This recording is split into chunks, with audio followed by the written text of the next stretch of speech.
Quand tu veux. Nom, prénom, matricule, c'est ça? Si tu veux. Bon, alors, Pierre Delprat, je jure de dire toute ma vérité, rien que la vérité. On va pas le faire comme ça, Pierre, on va le faire plus sérieux. Plus, c'est plus institutionnel. Allez, plus institutionnel maintenant. Alors, Pierre Delprat, en fauteuil roulant et fonctionnaire depuis 8 ans à l'Institut national géographique.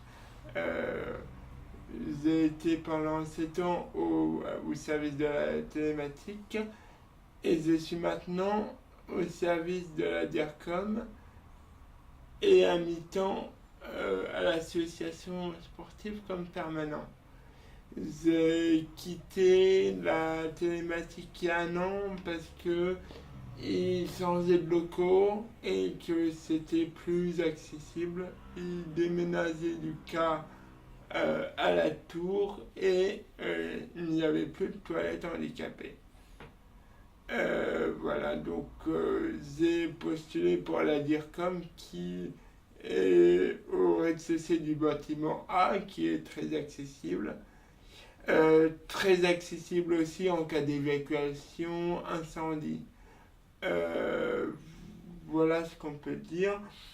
Ici, j'ai un poste de travail adapté avec une table réglable en hauteur qui me permet de la surélever un tout petit peu pour pouvoir me déplacer en fauteuil roulant et me mettre pile poil à hauteur. Ok.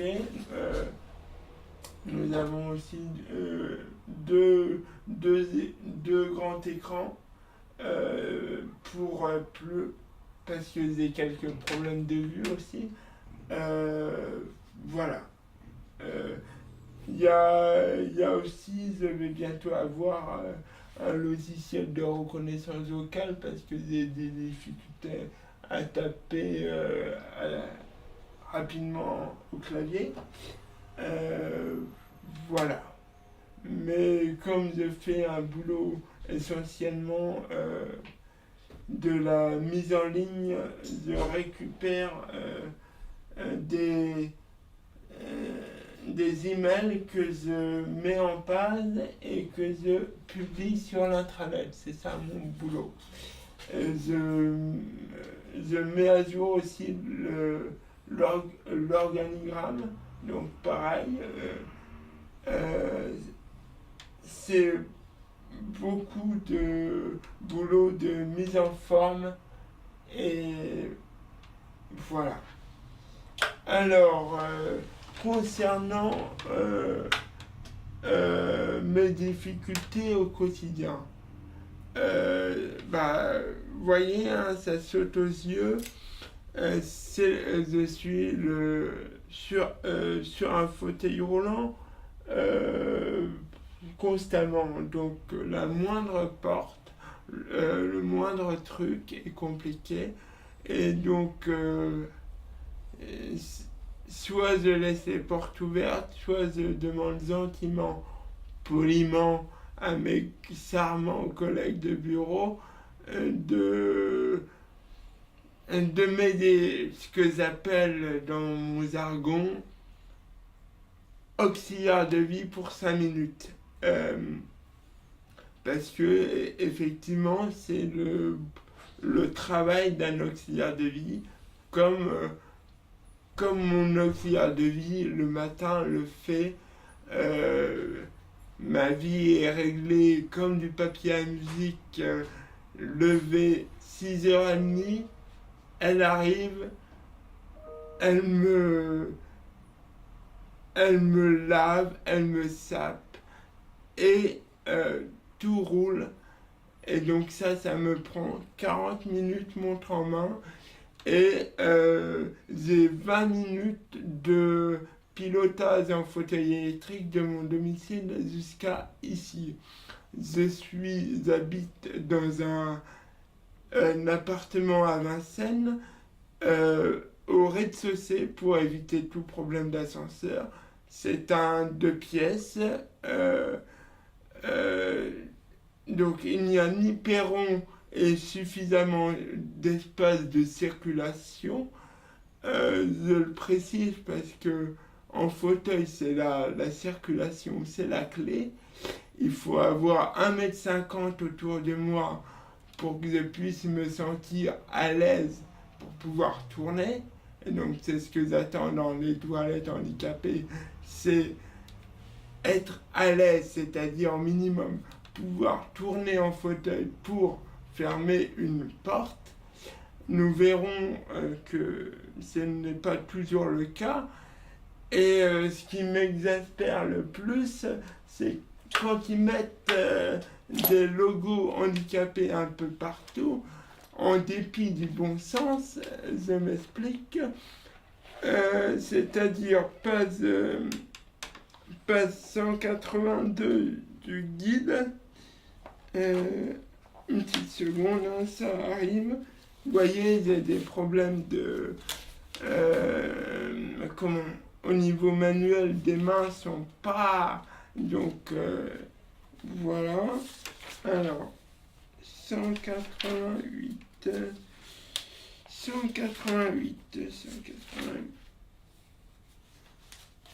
On y est presque. On fera des coupes au montage, hein, bien sûr. Voilà. Mais c'est intéressant. Ah, j'ai plus la page. Ah, si, c'est cette page qui est tournée, bien sûr. Bien sûr, je l'avais mis en... voyez, là on a un petit schéma ici de ce qu'on appelle les toilettes handicapées idéales. On voit que tout a été pensé, mis à hauteur, blabla. Et donc c'est c'est ce qu'on appelle les normes idéales, mais moi c'est ce que j'appelle le minimum syndical. Et on se rend compte que les toilettes du A sont à 90% dans les clous, alors que les toilettes du B en face de la permanence de l'association sportive sont à 5 voire 6% de ces normes idéales. Donc il y a un moment donné, ils se pètent les plombs. Parce que ces normes, enfin plus exactement, ce défaut de normes, je le retrouve systématiquement quand je vais dans des cafés, des mairies, enfin tout un tas de lieux supposément accessibles, ce qu'on appelle dans le jargon des EPR, des établissements recevant du public. Alors, ici, nous, on ne va pas faire d'efforts pour ces toilettes puisque nous ne recevons pas du public, donc c'est aux salariés de faire avec. Hein. Donc je fais avec, j'ai fait avec depuis 8 ans parce que dans le bâtiment K, c'était un vieux bâtiment, j'étais en demi-sous-sol. Et voilà, là c'est un peu mieux. Et à la permanence, c'est un tout petit peu mieux. Mais voilà. Donc il y a ce problème qui, moi, me semble essentiel parce que c'est l'accès aux toilettes handicapées. On revient toujours là, mais c'est ça. Je ne me sens pas en sécurité si je ne suis pas à plus de 7 minutes de toilettes handicapées. Parce que j'ai oublié de le préciser en début d'interview, mais ma pathologie, c'est infirme moteur cérébral. Ça veut dire que c'est de naissance et ce sera... Il n'y a pas d'évolution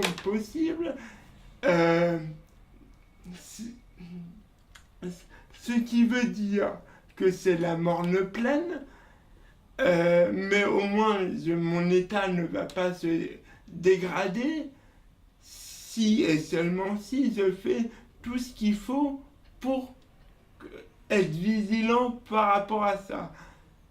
Comment être vigilant? C'est ne pas prendre 1 gramme de trop pour ne pas être trop gros, vérifier mon ratio taille-poids pour être plus aérodynamique dans les virages, parce que je précise aussi que je roule comme une flèche parce que c'est mon seul plaisir dans la vie.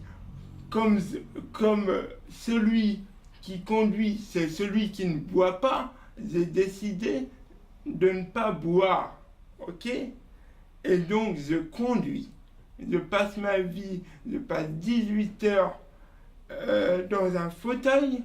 Ma vie se résume à passer d'un trône à un autre. Donc, tout va bien dans ma vie, sauf que rien n'a été pensé pour le fauteuil roulant, que ce soit à l'hygiène ou ailleurs. Mais tout ça, j'en fais mon affaire, je suis tout sourire et vous verrez Pierre, tout va bien parce que tout va bien. Et les gens ne se rendent pas compte à quel point ça demande un effort, mais considérable, pour que garder une attitude professionnelle, ça veut dire le masque, tout sourire pour faire de l'accueil à la permanence. Mais donc, je fais un triple travail, ça veut dire que moi je travaille 24 heures sur 24. Ok, je ne suis pas une femme qui doit s'occuper des courses, du ménage, de tout ça, mais je dois m'occuper de mes problèmes de santé qui sont nombreux, parce que j'ai un escarre au niveau des fesses, évidemment, je suis assis constamment. Donc, évidemment, j'ai un escarre. Donc, je dois gérer mes problèmes de santé, trouver des médecins traitants qui soient accessibles, qui se déplacent à domicile. Je dois trouver des kinésithérapeutes qui déplacent aussi à domicile, et ça, c'est pas gagné. Faire un peu d'orthophonie, parce que bien que je m'exprime aisément, il y a des phonèmes que je n'arrive toujours pas, malgré 15 ans d'orthophonie, à placer, comme le cheval ou le Jeanne d'Arc. Et ces 2 phonèmes se bloquent le logiciel de reconnaissance vocale.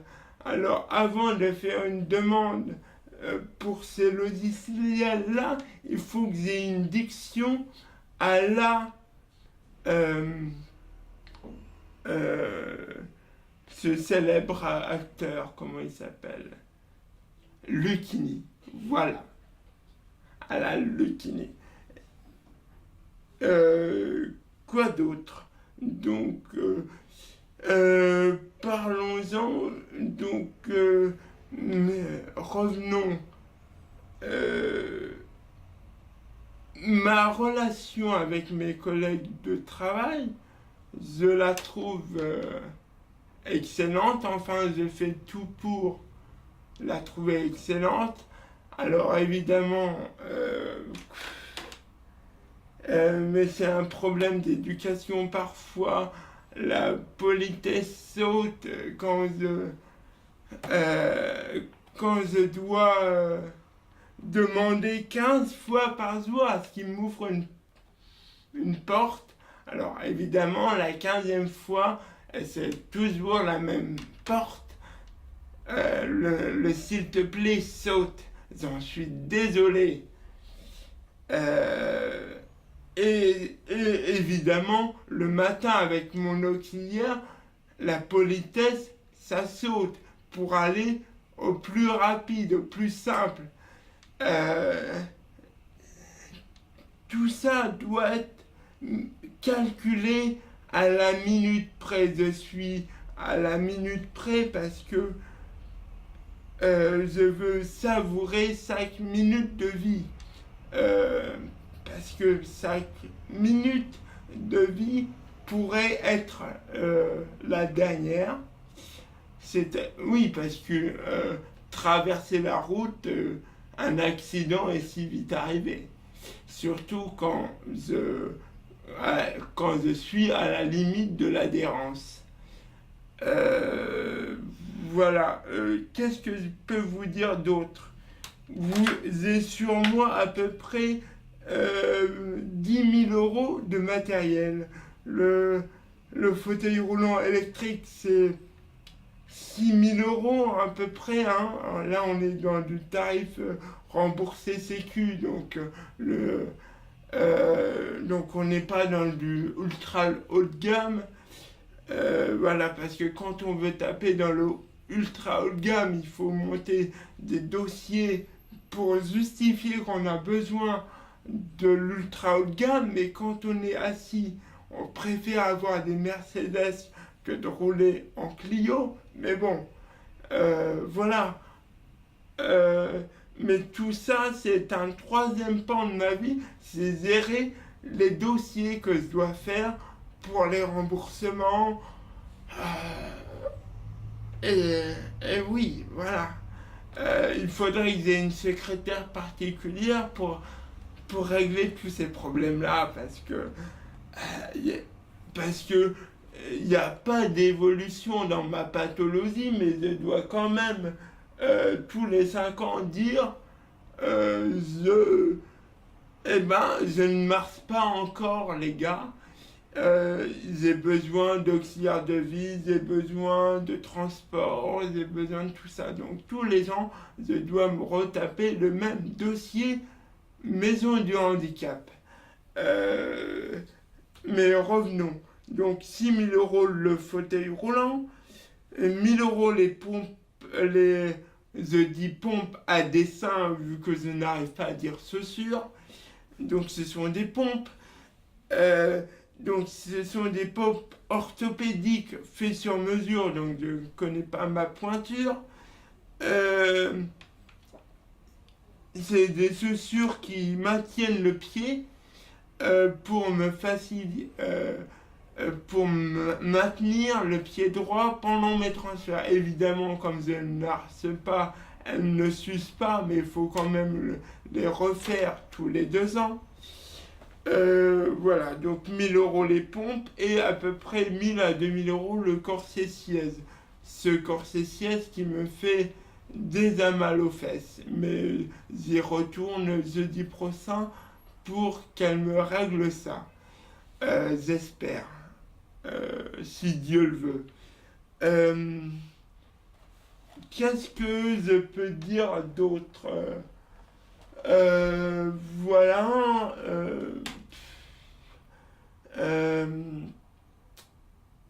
J'ai des problèmes de logement puisque rien n'est accessible à Vincennes.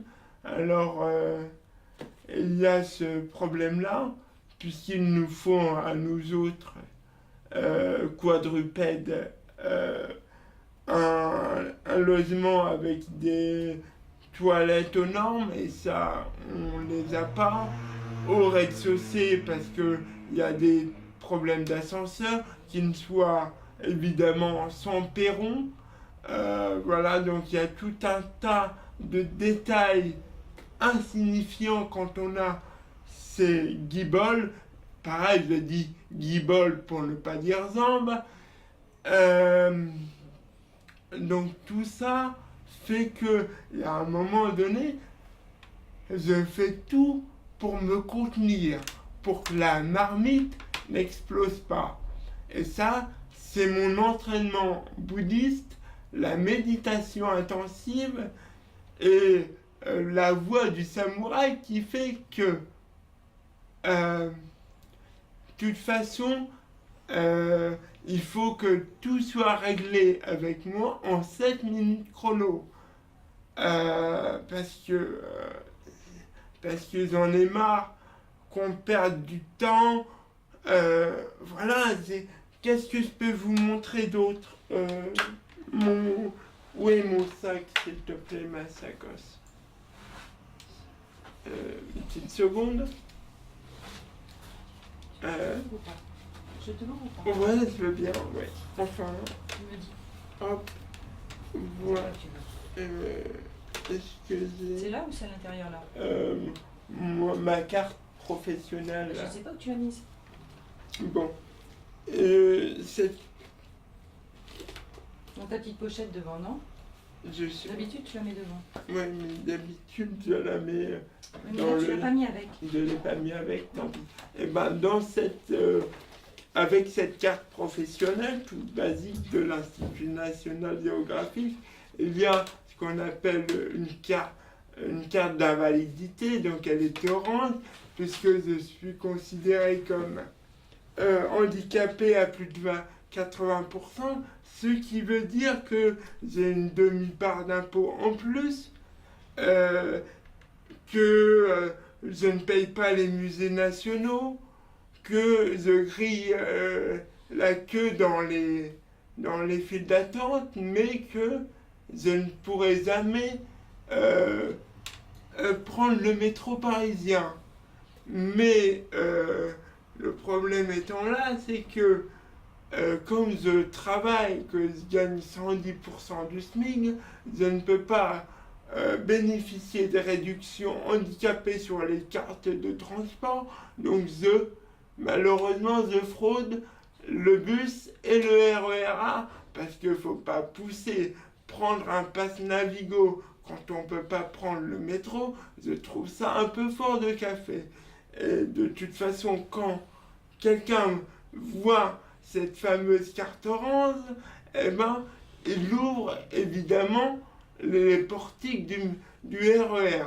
Le RER, je précise, hein, je ne peux prendre que le RER A. Les autres étant non accessibles. Un peu le RER B, mais il faut réussir à le choper quand il n'est pas en grève. Voilà, je suis contraint d'habiter à moins de 3 km de mon lieu de travail pour ne pas être dépendant des ascenseurs, des grèves, etc. Parce que quand je finis ma journée de travail, ce n'est pas terminé. Je file à la piscine pour pouvoir maintenir ce corps que j'appelle ce Titanic en état de fonctionner. Il y a une semaine, j'ai vu le neurologue et le neurologue, il me dit « Chapeau bas, tout va bien Pierre, tu n'as pas... ta santé s'est pas dégradée. » Donc il a fait un bilan complet des articulations. Vous voyez, mon problème c'est que je n'étire pas le bras à 100%. Cela s'appelle une rétraction de moins 20 degrés. Je pourrais vous parler évidemment de tous les termes médicaux, puisqu'on me mesure depuis tous les 5 ans, on me mesure. Donc je sais très bien ce que c'est un goniomètre, une rétraction. Voilà, je pourrais écrire un bouquin. D'ailleurs, j'écris mon propre livre. Et évidemment, ça s'appelle 7 minutes pour une vie. Non pas 7 C-E-P-T, mais C-E-2-T-E. Pourquoi? Parce que c'est 7 minutes là précisément qui m'intéressent. Le passé, il est révolu, on s'en fout. Le futur n'est pas encore advenu, donc incertain. Donc je préfère me cantonné à cette minute précise, ici et maintenant. Le reste n'existe pas. De toute façon, et j'ai décidé aussi de circonscrire ma vie à Saint-Mandé et à Vincennes. Ce sont mon terrain de jeu. On connaît absolument tous les bateaux, toutes les toilettes handicapées, tous les recoins.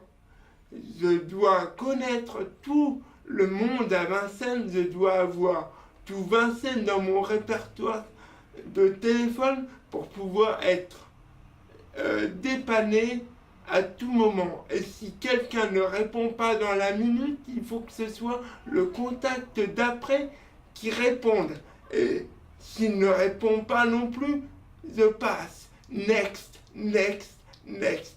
Parce que moi, je pense avoir une épée de Damoclès au-dessus de la tête. Et pour l'éloigner, je dois tout le temps avoir quelqu'un qui n'est... Nul n'est là, dispo 24/24 avec moi. Donc il faut que je multiplie les gens qui peuvent l'être 24/24. Parce que si j'ai quelqu'un, un auxiliaire de vie en permanence, ça me coûterait un bras. Et j'en ai pas forcément l'utilité.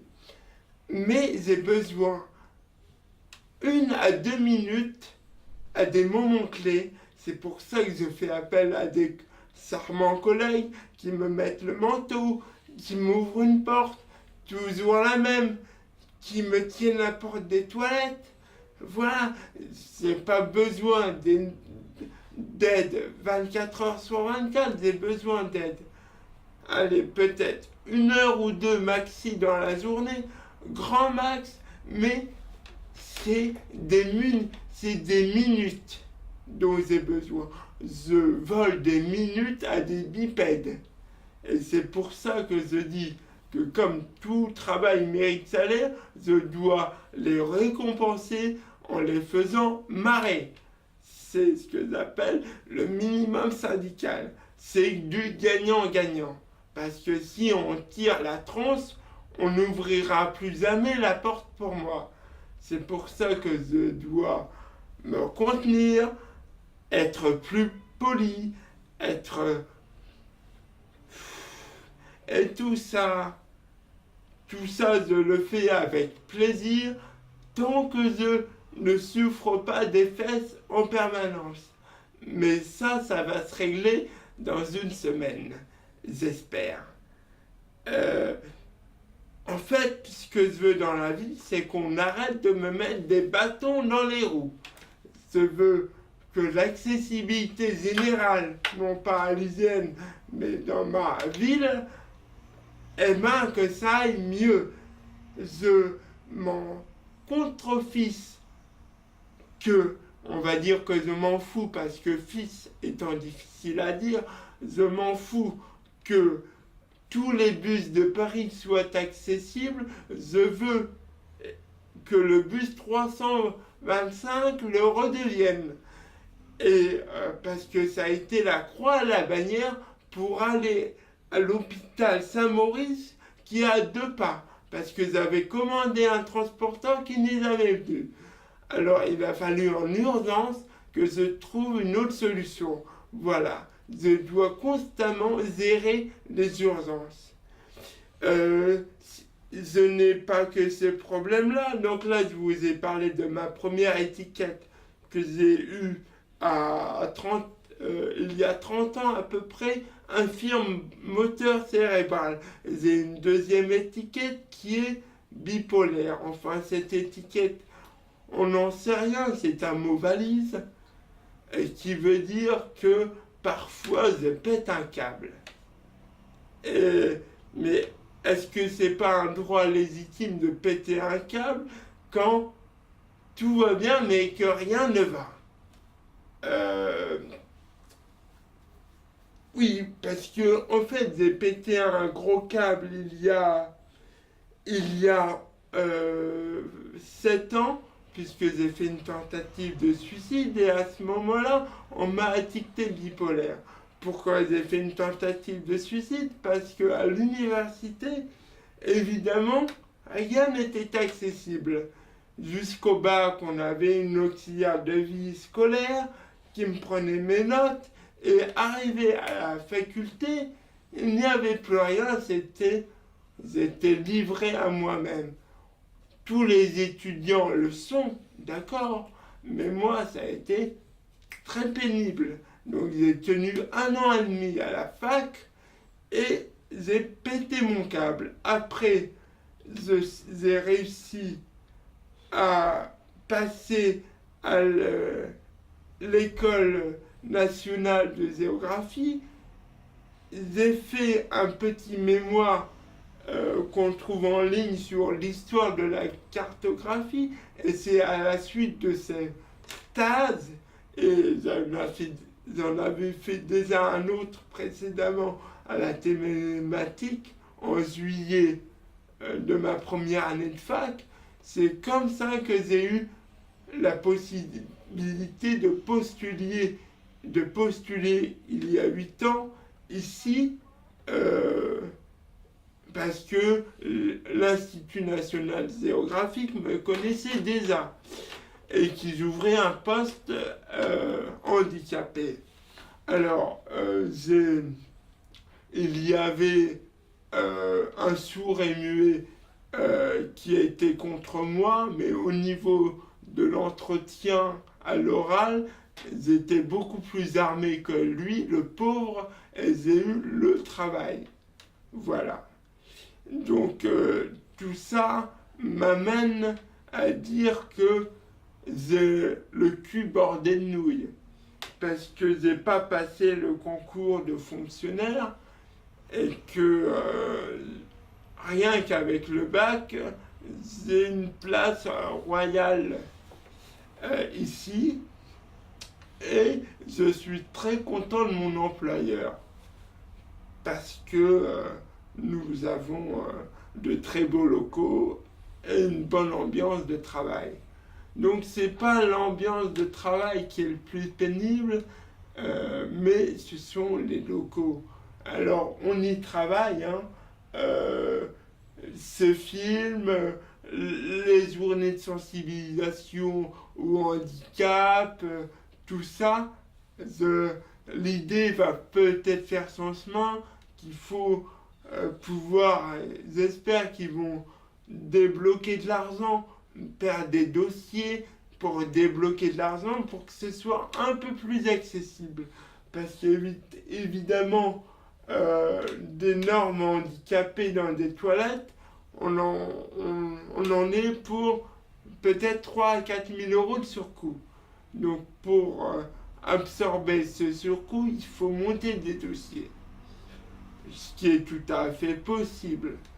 Encore faut-il avoir ce beau catalogue, et j'espère que l'idée va se faire son chemin dans les hautes sphères, parce que je voudrais que cet établissement, qui ne reçoit pas de public, soit la vitrine de ce qu'on peut faire en matière de handicap.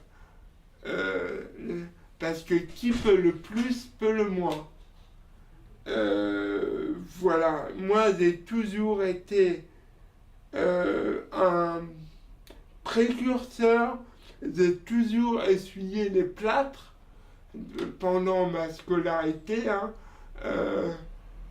Ma mère s'est bataillée pendant 30 ans pour avoir un auxiliaire de vie, pour pouvoir avoir la possibilité que je dicte mon baccalauréat, la possibilité, voilà.